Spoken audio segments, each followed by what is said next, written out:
My name's Tom, and I've been a taxi driver for about 6 years now. It's not glamorous, but it pays the bills. I work the night shift mostly, which can get a little strange at times. Drunk people, night owls, all sorts. You'd be surprised what kind of people get into a cab at 2 a.m. But the strangest thing that ever happened to me wasn't some wild party goer or a confused tourist. No, it was one night that started out like any other and ended up being the one night I'll never forget.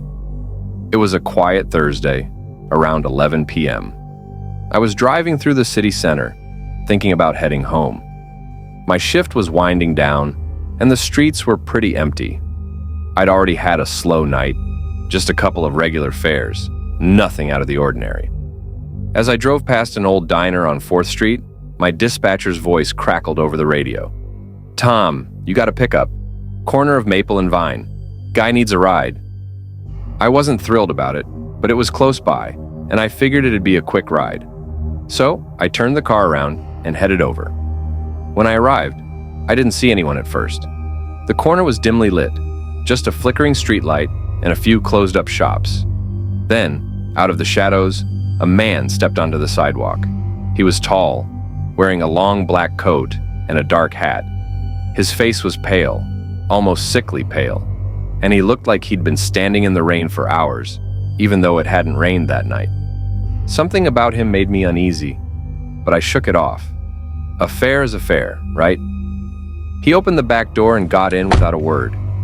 I glanced at him in the rearview mirror and asked, "Where to?" "Take me to the corner of Westbrook and Pine," he said in a quiet, flat voice. That was a good 20 minutes away, out in the suburbs. But I didn't argue. I just nodded, pulled away from the curb, and started driving. The ride was quiet. Too quiet. Usually people fiddle with their phones or make small talk, but this guy didn't move or speak. He just sat there, staring straight ahead. I tried to ignore it, focusing on the road, but every now and then, I'd catch a glimpse of him in the mirror, sitting perfectly still, hands folded in his lap. It was unnerving. After about 15 minutes, we pulled into the quieter part of town. The streets here were lined with trees, and the houses were spaced farther apart. It was one of those neighborhoods where everything seemed too quiet, like everyone was already asleep. I kept driving until we reached the intersection of Westbrook and Pine. "We're here," I said, looking back at him. He didn't respond at first. He just sat there, staring out the window. Then slowly, he turned his head toward me and said, in that same flat voice, "I'll get out here." I watched him step out of the car and disappear into the darkness between two houses. I waited a few seconds, feeling uneasy, then shook my head and drove off. Maybe he was just a weird guy. No harm, no foul, right? I made my way back home, still trying to shake the weird feeling that had settled in my chest.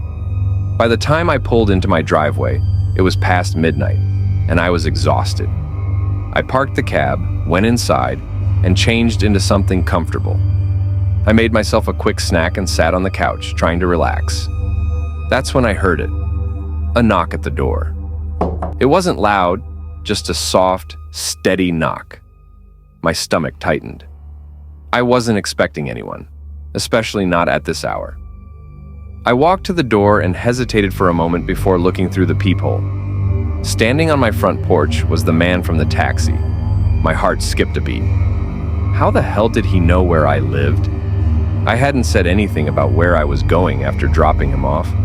I hadn't even mentioned I was heading home. He just stood there, staring straight at the door. His face was pale and blank, his dark coat hanging off him like a shadow. I backed away from the door, trying to calm myself, but my hands were shaking. The knock came again, a little louder this time. I grabbed my phone and dialed 911. The operator answered, and I quickly explained the situation.